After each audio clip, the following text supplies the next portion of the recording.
एक राजा हमेशा बहुत उदास रहता था। वह अपने राज्य में उदास उदास बैठा रहता था। उसकी उदासी के कारण सभी लोगों पर भी प्रभाव पड़ रहे थे। सभी लोग राजा के दुख से भी दुखी थे, क्योंकि एक प्रजापालक के दुखी होने से उसका प्रभाव उसके नीचे रहने वाली सभी प्रजा पर पड़ता है। जिस तरह परिवार के मुखिया के दुखी होने पर परिवार के अन्य सदस्यों पर भी उसका प्रभाव पड़ता है। उस राजा के दरबार में एक बौद्ध भिक्षु आता है। वह बौद्ध भिक्षु के बारे में यह विख्यात था कि यह किसी को भी शांति और बेअथाह खुशी दे सकता है। हर किसी को ऐसा मंत्र सिखा देता है जिससे वह अपने जीवन में सर्वाधिक खुश रहना सीख जाता है। उस राजा ने उस भिक्षु को बुलाया और उस भिक्षु से कहा, हे भिक्षु, मैं बहुत अधिक उदास रहता हूँ, परेशान रहता हूँ। मेरे मन को कभी भी शांति नहीं मिलती है। कृपया कोई ऐसा मार्ग बतलाइए जिससे मैं शांत रहने लगूं और मेरे दुख भी दूर होते रहें। उस भिक्षु ने राजा से कहा, हे राजन, आपके दुख और आपको बेथा खुशी मिलने का मैं आपको एक मार्ग बतलाता हूँ। आप कल कुछ न करना, सिर्फ अकेले एक कमरे में बैठ जाना और लोगों की बातों को सुनना।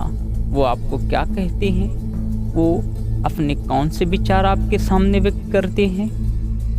आपको बस उनकी बातें सुनना है, कुछ करना नहीं है, ध्यान देना। दूसरे दिन राजा ने ऐसा ही किया। वह एक कमरे में जाकर बैठ गया, बिल्कुल अकेले, और उसने यह घोषणा करवा दी कि आज राज्य का कार्यभार इस कमरे से ही राजा संभालेंगे और जिसकी जो समस्या हो वो आकर राजा से कहे। ये बात सुनकर सभी लोगों ने जाकर अपने अपार दुख व्यक्त करने लगे। लोगों के साथ साथ राजा के कई सारे कर्मचारी भी राजा के पास आते और अपना दुख व्यक्त करते। कोई कहता कि हे राजन, आपके दरबार में हमारा वेतन कम होने से हमें बहुत सारी तकलीफ़ों का सामना करना पड़ता है। तो कई सारे कर्मचारी आकर कहते, हे राजन, आपके दरबार में अधिक से अधिक समय बिताने की वजह से हम अपने बीवी बच्चों को खुशी नहीं दे पाते हैं। तो कई सारे दरबारी आकर कहते हैं, हे राजन, आप अधिक कर लगाए हुए हैं, जिससे हम अपने घर में ज़्यादा से ज़्यादा समय रुक नहीं पाते और खेती पानी में ही हमारा अधिकांश समय बीत जाता है। राजा ने जब सभी लोगों के दुख सुने तो उसे अपने दुख छोटे लगने लगे और उसने यह निर्णय किया कि मैं इन सभी लोगों के दुखों का नाश करूंगा। और हर किसी के दुख के अनुसार उसने समाधान निकाला। जो कर्मचारी कह रहे थे कि राजन, हमें अधिक से अधिक समय आपके राज्य में कार्य करना पड़ता है, जिससे हमें अपने बीबी और बच्चों को टाइम नहीं दे पाते, तो राजा ने उन व्यक्तियों का कार्यकाल थोड़ा कम कर दिया काम करने का।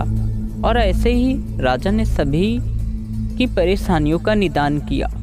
जब राजा ने कई सारी लोगों की सहायता की और उनकी परेशानियों का निदान किया तो उसे एक अपार शांति मिल रही थी और उसे अंदर से खुशी का एहसास भी हो रहा था। आज वह राजा पहली बार इतना अधिक खुश और आनंदित हुआ था। उसे यह बात पता चल गई थी कि लोगों की मदद करने से और उनके दुख दर्द कम करने से एक अनोखी ही खुशी का एहसास होता है।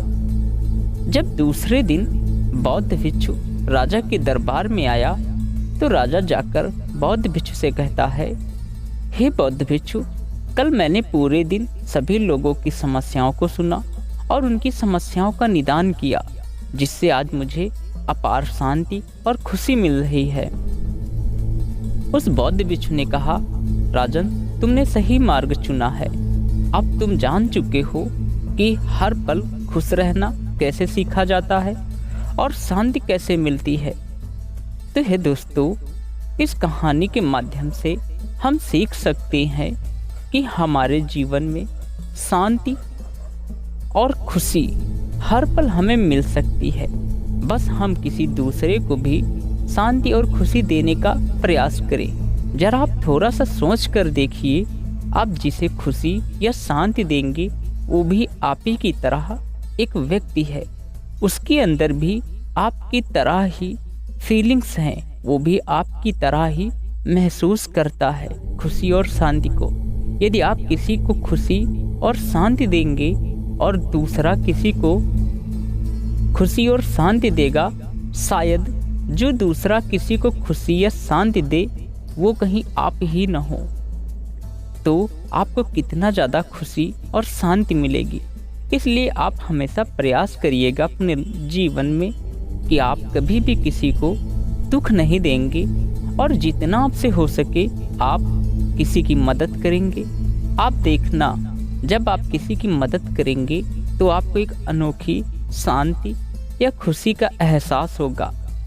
कहने की बात नहीं है, सिर्फ आप एक बार कर देखिएगा, फिर आप विश्वास करना कि ऐसा होता है या नहीं। आप कभी भी किसी की मदद कर देखना। फिर मिलेंगे एक दूसरे वीडियो में।